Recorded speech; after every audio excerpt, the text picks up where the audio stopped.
Hair flip, yeah, I'm a badass bitch. I don't like it. Hair flip, yeah. Oh my god. So you guys should be happy. Oh my goodness. Hair flip. But anyways, hair flip. Hair flipping on these hoes. Hi.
Whitney Houston pays off drug gangsters. Troubled diva Whitney Houston secretly paid a $400,000 ransom to demand kidnappers who threatened to kill her ex-husband, Bobby Brown. A bombshell new book claims. Brown was snatched and held naked and hogtied at gunpoint by members of a notorious New York street gang known as the Preacher Crew, according to author David Collins. He was later allowed to make one phone call to Whitney in which he pleaded with her to personally deliver the ransom to an abandoned building in the Bronx. Disguised in a wig and dark glasses, the terrified singer obeyed and handed over a duffel bag containing the cash 24 hours later to 6 feet 7 inch gang boss Clarence Preacher Heatley, says Collins. He claims the kidnapping, which was never reported to police, happened in April 1993, when Houston was at the peak of her fame with her film The Bodyguard and its soundtrack album, both huge hits.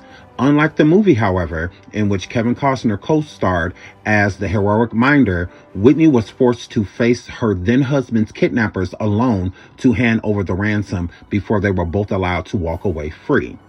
Former gang member Collins claims in his autobiography, Preacher of the Streets, that Brown was snatched over a $25,000 debt to a New Jersey drug dealer.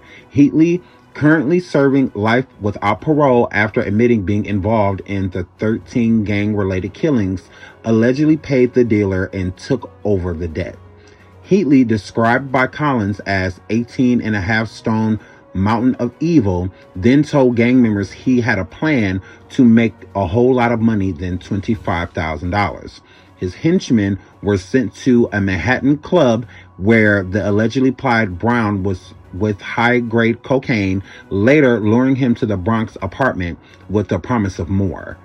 Collins claims Brown was taken to a sleazy abandoned apartment that he had been taken over by Preacher Crew members. There was a knocked out with one punch by Heatley's henchman. When he woke, Bobby was naked and hogtied. His mouth was stuffed with a rag, says Collins. The preacher then showed up and took the rag out of Bobby's mouth. "It's a shame we have to kill you," Preacher told Bobby. Singer Bobby Brown narrowly escaped a deadly shooting overnight in Boston in which his future brother-in-law was killed. Maureen O'Boyle has the details on the latest trouble for the husband of Whitney Houston. This is Bobby Brown's cream-colored Bentley. You can see the bullet holes and the blood on the front seat. It happened early this morning in Boston's tough Roxbury section. Bobby was standing next to his car outside this seedy bar. His sister's fiancé, Stephen Seeley, was sitting inside. When a gunman opened fire, Seeley was hit in the head and chest. He died a few hours later at Boston City Hospital. Bobby Brown just happens at this point to be a witness. If it turns out to be something else, we'll find that out. We'll look into that. Spokesman Robert O'Toole says right now police have no motive and no suspects. You know, I'm not afraid to be Bobby. I'm not afraid to to say or do anything that, I feel like doing. That's Bobby talking about his bad boy image on the set of his new movie, Thin Line. Bobby's had many run-ins with the law. Last month, he was cited for allegedly kicking a hotel security guard in West Hollywood. In April, he and 2 companions were arrested in Orlando, Florida, and charged with beating a nightclub patron. In 1993, police in Augusta, Georgia cited Bobby for simulating sex on stage in front of an underage audience. Sometimes controversy helps celebrities, but in an instance when someone's shot, it can't help. Michael Lewittis has written several stories about Brown for New York's Daily News. He says Bobby's wife, Whitney Houston, will stand by her man. But just last week, Whitney issued a statement confirming reports of the couple's marital difficulties. Bobby begged for his life and said Whitney could pay the debt. The preacher left the room and his men then terrorized Bobby for 2 hours. They kicked him and told him they would kill Whitney. One of them put a gun to his head. Bobby was weeping when the preacher came back in the room, begging the preacher to let him call Whitney. This, according to Collins, was the fear tactic Heatley believed would help him score a big financial hit. Brown was allowed to phone Whitney, telling her he would be killed unless she paid the gang. Heatley, according to Collins, then took the phone from Brown. As Whitney pleaded with him to spare her husband, they came to an agreement.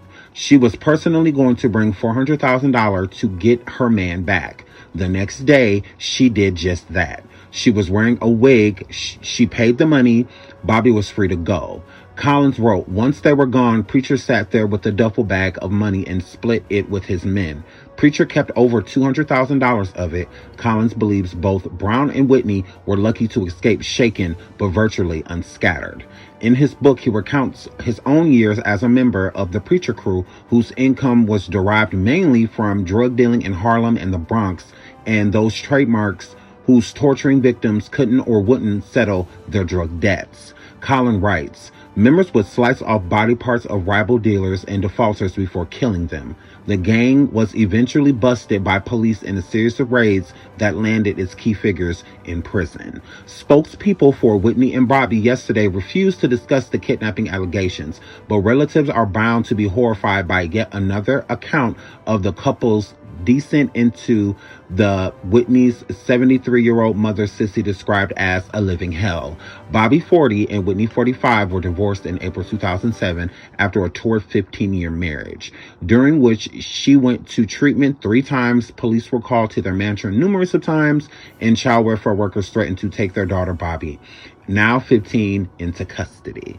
At the time of the alleged kidnapping, Whitney was one of the world's leading singers and a fast-rising Hollywood A-list star. Now, listening to those articles, you know that Bobby Brown was kidnapped. You know he was hog-tied, held at gunpoint, all of those things, okay? Now, let's get into this next clip of a former gang member that is speaking of an indictment of preachers that he read.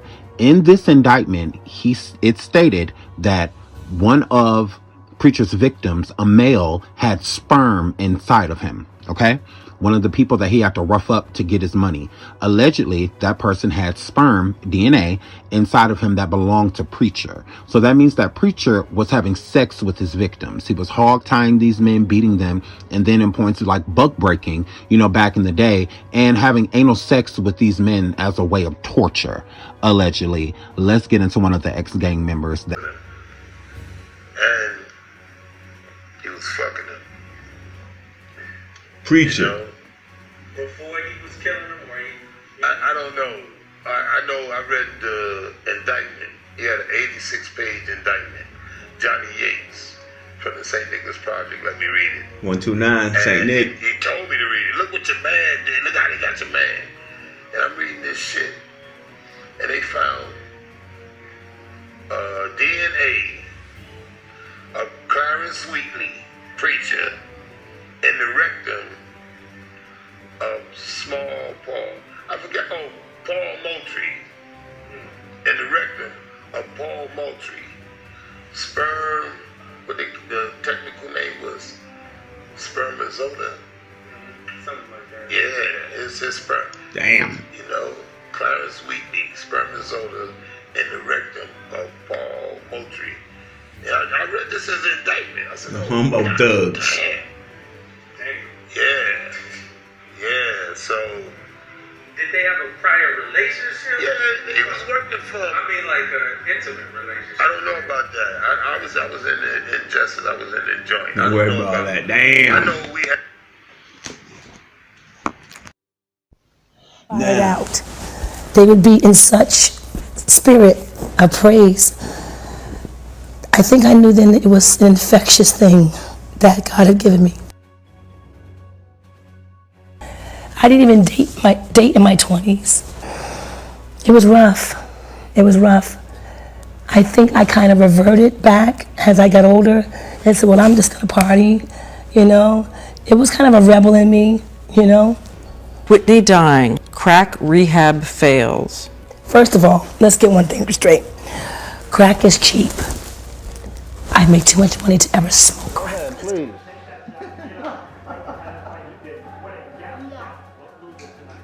This one. So she can't braid.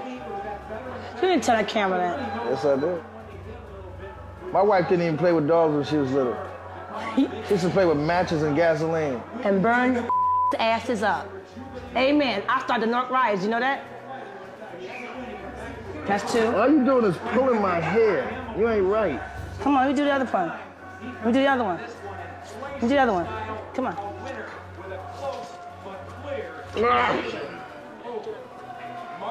It's just me. Straight. Crack is cheap. I make too much money to ever smoke crack. Let's get that straight, okay? We don't do crack. We don't do that. Crack is whack. Is it alcohol? Is it marijuana? Is it cocaine? Is it pills? It has been. At times. All? At times. If you had to name the devil for you, the biggest devil among them? That would be me. Had anyone spoken to her? Did you try to speak to her? The day that she Yes. passed, you know, that was a work day for everyone. So, you know, she had multiple things that she was doing, you know, and once I've covered everything and made sure everything was in place, I went out, and it was only 30 minutes, and I just felt uncomfortable. I said, you know what, let me go and see what's happening with her, because she always liked for me to pray with her. I don't believe Pat. I'm sorry. Pat, Whitney had an assistant, and you were technically Whitney's like manager / assistant. So if her assistant was leaving to go get things that Whitney needed, you had no reason to leave. There was no reason for Pat to leave Whitney alone. There was no reason for it. So with that being said, Pat, it's not a coincidence that when you leave, the assistant leaves, all of a sudden there's enough room for somebody to get to Whitney. It doesn't make sense. For you to leave and say that you had a bad feeling, even more reason for you not to leave in the first place. When you get a feeling, it's usually prior. It's not when you're gone already, you know, unless you have a feeling that you left something undone, a task that you were supposed to complete, you didn't complete, or a feeling to where you may have forgot to go pick your kid up or something like that, and you have this bad feeling because you don't know what you're leaving or what you're missed. And then you're like, oh, I have to go get my kid, you know, something like that. That is something prior. You know, that feeling is already going to be there when you feel like you are forgetful or you are forgetting something. So, Pat, I'm sorry. I don't believe you. I believe you left for a reason. Anything that you're going, and allegedly she was going to get Whitney a dessert. The assistant definitely could have grabbed that. The assistant could have did everything that Pat swears them down that she was going out to do. And she said, I was only gone for 30 minutes. Even more reason for us to feel that something is not right about this situation, for that to happen in that quick of a time frame. It seems more deliberate to me than anything. Going to see what's happening with her, because she always liked for me to pray with her, you know, and just talk about things. And let me just go before everybody gets there, you know, before makeup starts and hair. And the moment I start to walk down that hallway was the moment, you know, of the screams.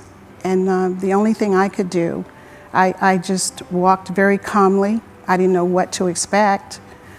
And I remember a woman opening the door, her room door, and I just looked at her and I told her, I said, dial 911. And I just kept walking, and not knowing that I was going to walk into a room and see her in that manner. She was gone. You probably never forget that. No, it's something that you think about, every single day. Did she look peaceful? Did she look troubled? Very peaceful. And if very, very peaceful. Mama, let me show you my watch.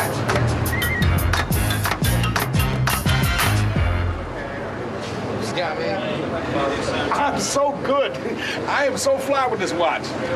What time is it? Ice.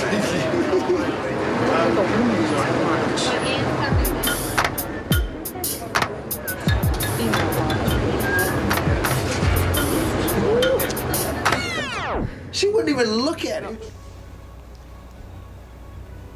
It's my deciding. It's my heart. It's what I want and what I don't want. Nobody makes me do anything I don't want to do. It's my decision. So the biggest devil is me. I'm either my best friend or my worst enemy. And that's how I have to deal with it. But now do you say, not at all? Or do you say, I can... Well, I'm not going to tell you that. I could tell you that I am not self-destructive. I'm not a person who wants to die. I'm a person who has life and wants to live. And but you would be a sister to me, by the way. I just thought I'd bring that up. And I've seen a lot of documentary films, and I don't think I've ever about people that I loved growing up that passed on sometimes just by natural causes, usually for tragic reasons. And I was there at the hotel the day that Whitney passed away. I was downstairs for the Clive Davis party, covering the red carpet for MTV. So and when all that information was coming, and from that day until last night, I never really felt like I had any kind of closure. It was something sitting in my heart, because from the first time I heard her sing until the day she even now, we still listen to her music. It's a mainstay in our soundtracks at home.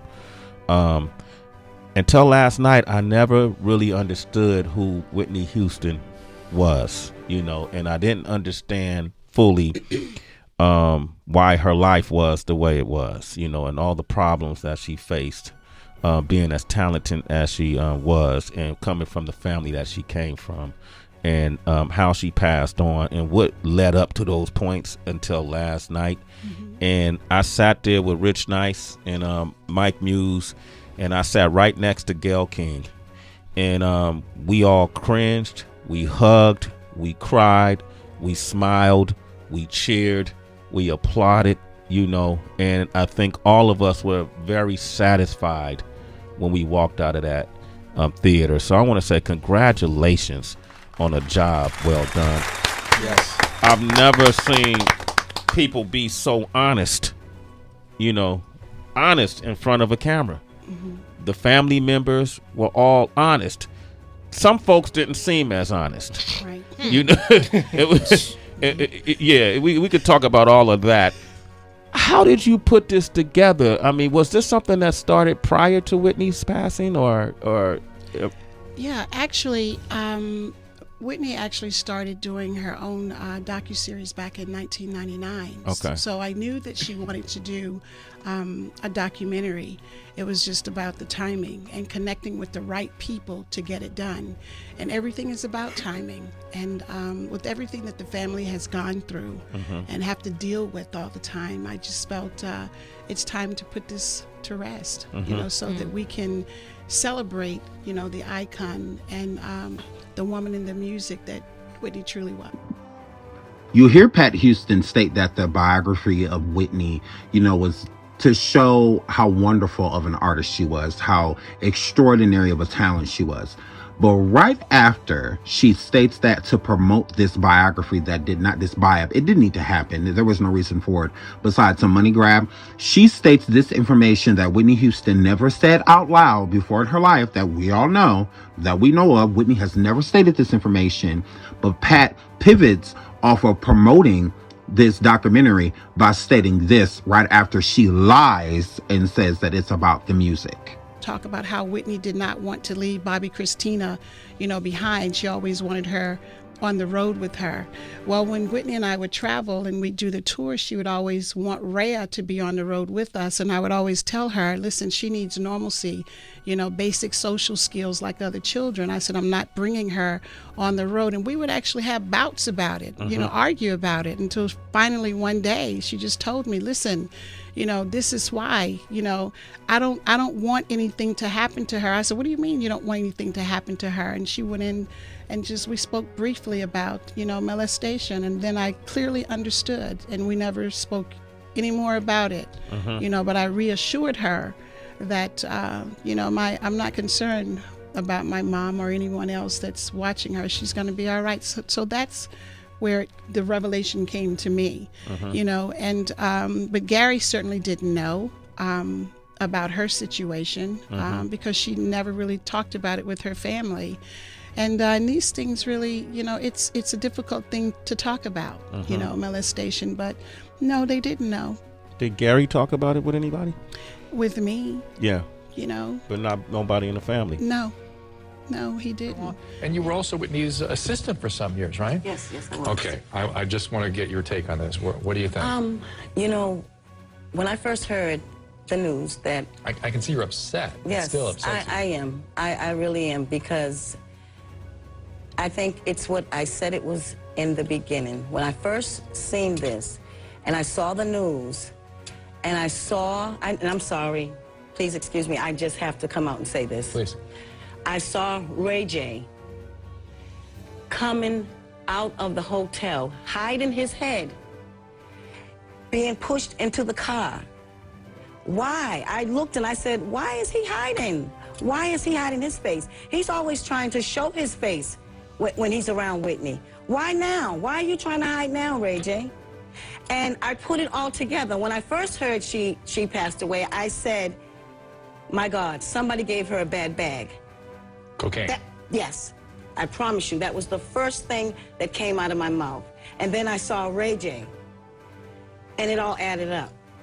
So I am going to believe that Ray J, who Whitney told me she had no relationship with, now this is a young boy who's running around telling people that he is a boyfriend of Whitney's, but I know clearly that he wasn't. He was, like she said, a runner boy. For some reason, he knows somebody that sells drugs, and he was buying them for Whitney, from what I know, and giving her drugs.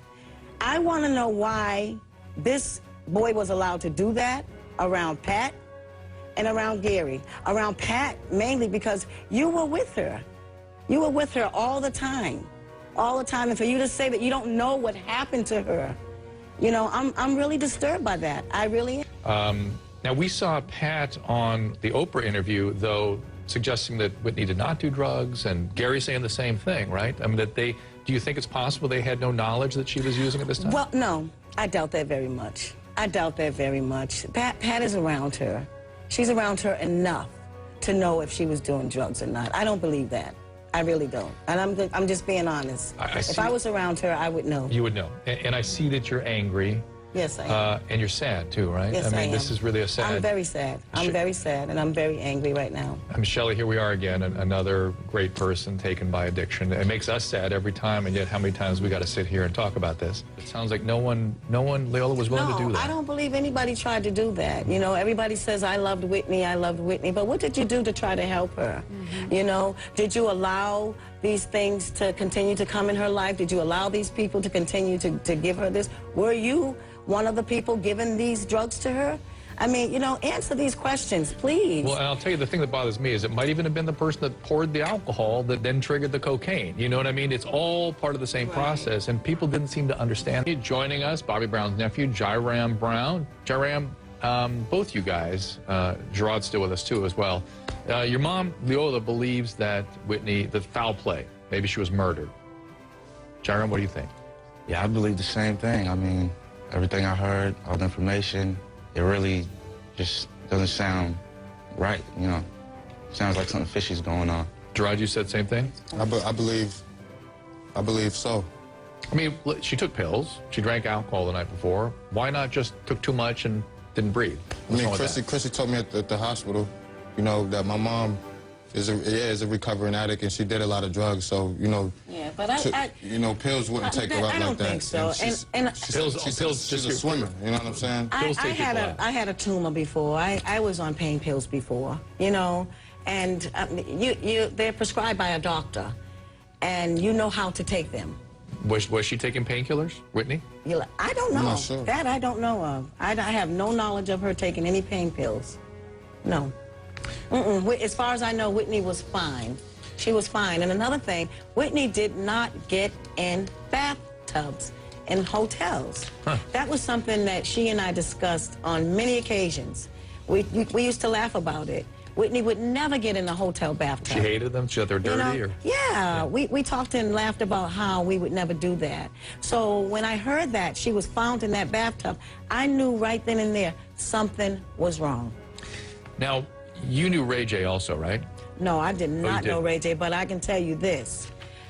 Ray J, to me, I can tell you, Whitney told me out of her own mouth that she never, Ray J was, I asked Whitney, I said, Whitney, what is Ray J to you? She laughed. She laughed so hard she almost fell out the chair. She said nothing. She said nothing at all. She said Ray J was a runner boy.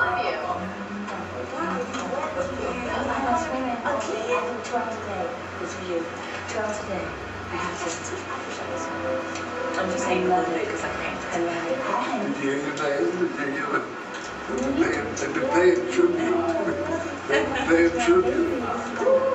It's my dad. It's my dad. I'll see you later. I'll see you later. Mom, come see her. Come say hi to Come say hi to your godfather. Okay. Come say hi to your dad.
Private investigator details how Whitney Houston was murdered. According to a new report, a Hollywood private investigator named Pat Hubble says he has video evidence that proves pop icon Whitney was murdered.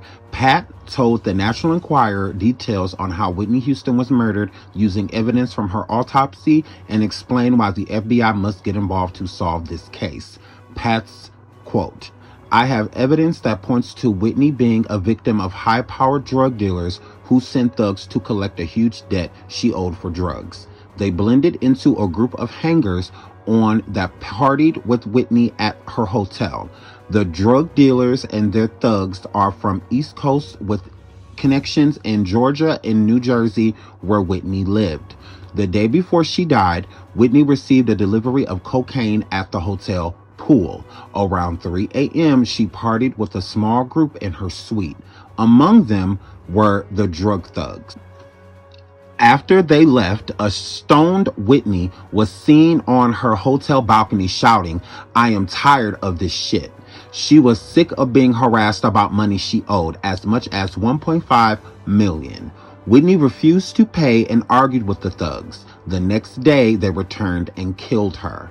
Around 2:45 p.m. on that fateful day, her assistant left on to run errands. Whitney was left alone in her room planning to take a bath before attending a pre-Grammy party that night. When the assistant arrived back at the suite around 3:45 p.m., Whitney was dead.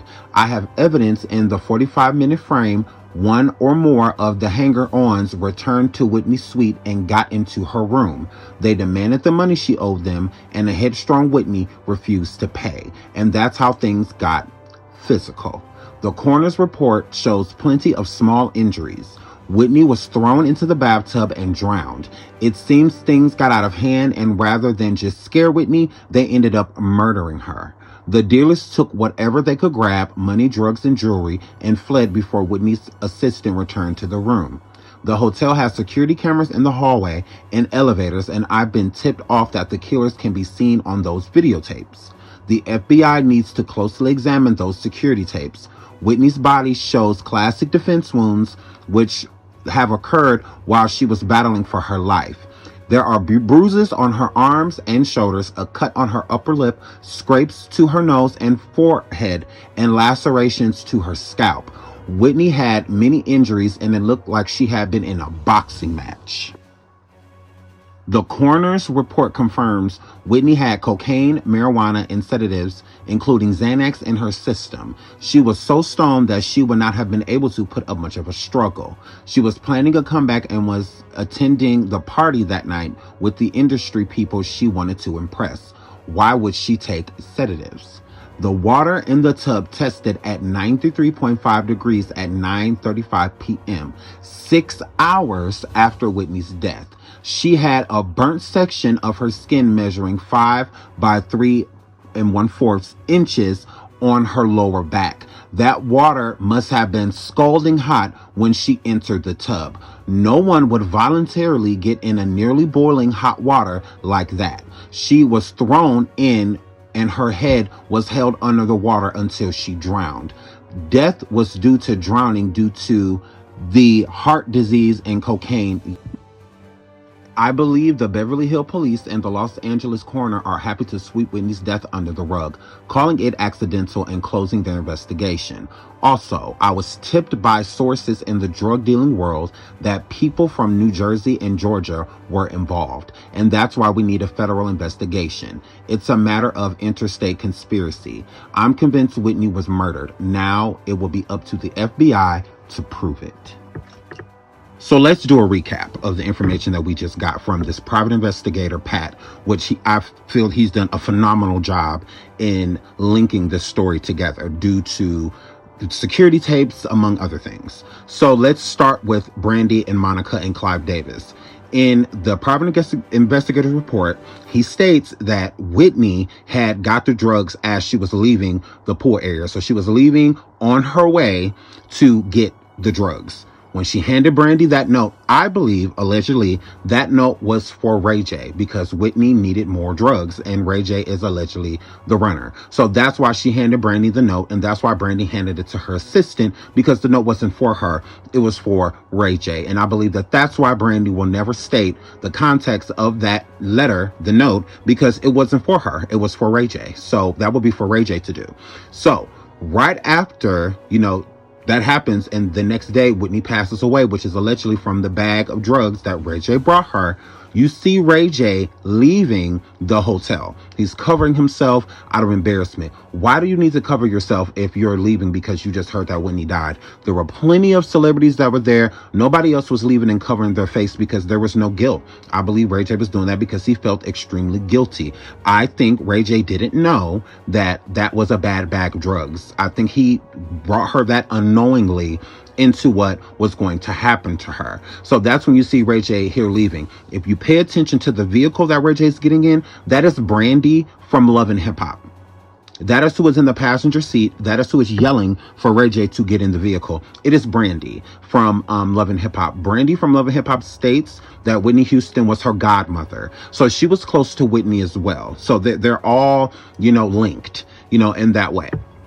And so after that happens, allegedly, like the private investigator states, the interlopers, if you will, the people that are merged with these thugs. So it's like Ray J comes there, and the person that he's with, he has no idea that one of the people in his entourage is one of the thugs, one of the drug dealers, one of the people that are sent here to collect this debt from Whitney. We cannot state that Whitney did not owe a lot of money in drugs because she's had debts with drug dealers before in the past. Case in point, when Bobby Brown got abducted, that was due to a balance that he owed.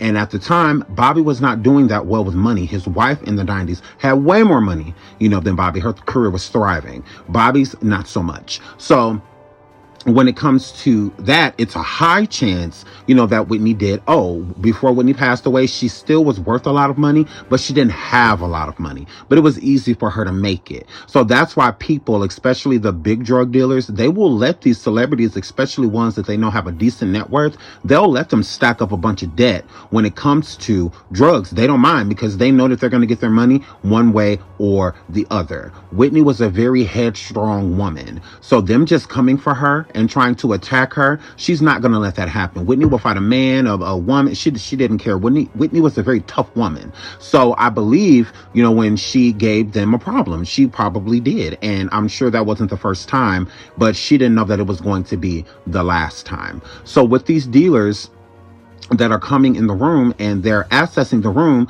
due to Ray J, because he has no idea, that these people are here to ambush her. They're going to get this money one way or other. The debt is being called and it is time for Whitney to pay. I believe that in a scare tactic of them trying to scare her, they did accidentally drown her. Because you can't get paid from somebody that's dead. It just doesn't necessarily work that way unless those dealers had something lined up with Pat and the assistant, because it didn't make sense for Pat to be gone and leave Whitney's side because she had to go get some things, but just have this terrible, horrible feeling. That is not a coincidence, Pat. I feel that you definitely know more than you are willing to tell. Once again, when somebody dies, the first thing the police go to is who profits the most from this death. And the situation with Whitney Houston passing away, it is Pat Houston. She was willing to get the most right after Bobby Christina, which we will get into Bobby Christina in the next video. So I'm just saying, this is just a small little recap on everything that we've just gathered. Make sure you go back and check out everything that I just said, because it's the truth. Another reason I feel that Whitney was killed is because of the bath water temperature. How was the bath water almost 94 degrees 6 hours later of her drowning inside of that tub? Okay. That tub, even with her being on sedatives, that tub was really hot. If it was 93 degrees later, 6 hours later, how hot was it when Whitney got in the water? That is a scorching temperature, over 100 and something degrees. It had to have been, especially because water cools over time. So by the time that they got there, the water temperature should have been way lower than what it was. It does not explain why Whitney will willingly get in a bathtub and scorch her back like that. That burn on her back is because she entered the bathtub backwards, is how I feel. Most people that get into a bathtub step into it. If Whitney would have fell and hit her head or anything like that, there would have been blood, something. There definitely would have been. With her having lacerations on her head and things in that nature, those are defensive wounds. That is when something is happening that you do not want. Her lip being busted. It's not like she would have fell forward. She fell backwards, remember? So how does falling backwards affect you? The front of you? No, that affects the back of a person's body with the falling backwards. The trauma is going to hit the back of you. It's not going to be, towards the front. So with the laceration above her lip, that is also a defensive wound. That means that she was trying to fight, so that it doesn't add up, to why she would have been in water, that hot water that is basically boiling, that she would have just been laying there comfortably inside of that with all of these defensive wounds and bruises along her body. Where did they come from? It didn't show Whitney falling down any steps or anything like that. That is something that happened within that moment. Those bruises were new. It's not something that was there prior to her drowning. Whitney Houston also had 2 bodyguards at all times. Shout out to this YouTube channel. They have a depiction of what they feel that happened due to the reports that were first put out about Whitney. This is not an update. So this is just how, they're just giving you an idea of what was going on, the day that Whitney passed and how the situation allegedly occurred. How they say she just, kind of just passed away, in the bathtub. But what I want you to notice in this is how she has 2 security security. And I want you to notice how easy it would have been for somebody to get to her, especially when a lot of illegal things are going on. When you are illegally having people bring you drugs and things like that, to where you're not going to know each face that comes and enters the room. Basically, if they just let somebody in there because they had saw them the night before, which would have been an interloper, they had saw the night before that came in with Ray J, and then all of a sudden this person is coming back, why wouldn't they let them in if they already recognized them?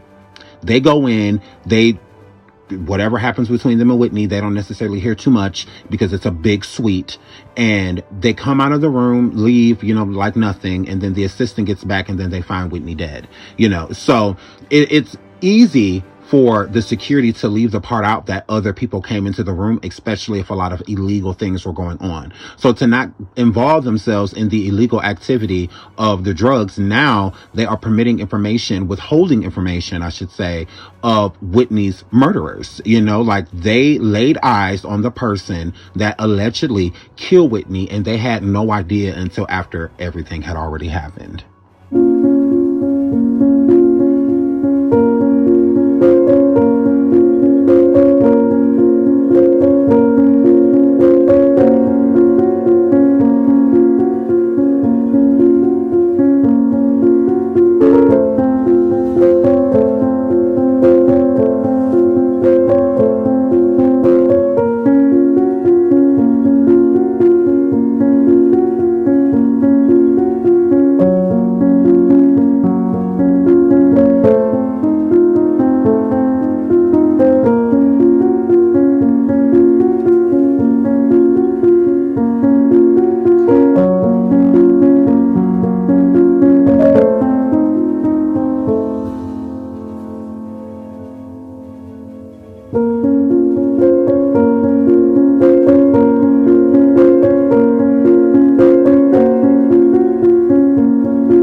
But